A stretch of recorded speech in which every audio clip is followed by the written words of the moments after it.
నిజామాబాద్ జిల్లా బాన్స్వాడ గ్రామీణ ప్రాంతంలోని నాగారం గ్రామంలో నిన్న రాత్రి ఆకస్మికంగా కురిసిన వడగండ్ల వాన వల్ల దెబ్బతిన్నటువంటి వరి పంట పొలాలను శ్రీనివాస్ గార్గే సందర్శించారు.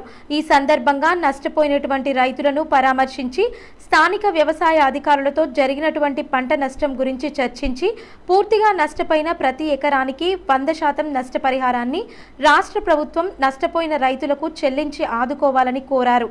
అదేవిధంగా గత రాష్ట్ర ప్రభుత్వం ప్రధానమంత్రి ఫసల్ బీమా యోజన పథకాన్ని అమలు చేయకుండా రైతులను నట్టేటా ముంచితే ఈనాటి కాంగ్రెస్ ప్రభుత్వం రైతు బంధును ఇవ్వకుండా ఎన్నికల కోడ్ అనే సాకుతో రైతులను మోసం చేసింది. కాబట్టి ఈ యొక్క పంట నష్ట పరిహార విషయంలో ఎటువంటి ఆలస్యం గాని అలసత్వం గాని ప్రదర్శిస్తే బీజేపీ ఆధ్వర్యంలో రైతులతో కలిసి పెద్ద ఎత్తున ఆందోళన కార్యక్రమాలు నిర్వహిస్తామని అన్నారు. ఈ కార్యక్రమంలో అర్షపల్లి సాయిరెడ్డి, మాజీ జిల్లా ప్రధాన కార్యదర్శి దౌగారి డక్కయ్య, మాజీ ఎంపీటీసీ రాజసింగ్, బీజేవైఎం జిల్లా ఉపాధ్యక్షులు నాగరాజు తదితరులు పాల్గొన్నారు.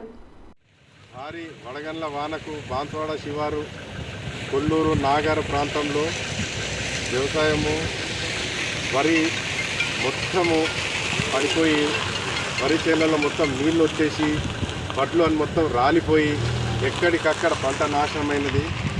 గత ప్రభుత్వాలు ఫసల్ బీమాను అమలు చేయక రైతులకు ఇబ్బంది పెట్టిండ్రు. కనీసం ఇప్పటి ప్రభుత్వాలైనా ఫసల్ బీమాను అమలు చేసి రైతులకు న్యాయం చేయాలని కోరుతున్నాను. మరియు ఇప్పుడు కోడ్ వచ్చిందని చెప్పి రైతు బంధులు ఇచ్చిన వారికి కొందరికి ఇచ్చి మిగిలిన వారికి ఇవ్వకుండా ఆపేసిండ్రు.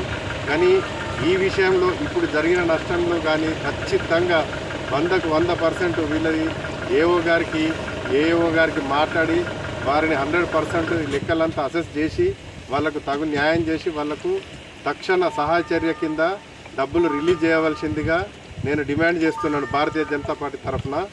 మరియు వీరు ఒకవేళ సరి అయిన న్యాయం చేయకపోతే వ్యవసాయ శాఖ మంత్రి గారి ఆఫీస్కి వచ్చేసేసి ధర్నా చేస్తామని, తప్పకుండా ఇది చేయాలని చెప్పి మేము అందరినీ రిక్వెస్ట్ చేస్తున్నాము.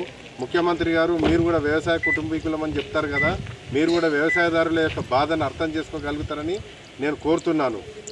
కనుక మీరు తక్షణ సహాయం చేయాలని మీ అందరికి రిక్వెస్ట్ చేయడం జరుగుతున్నది. భారత్ మాతాకి జై.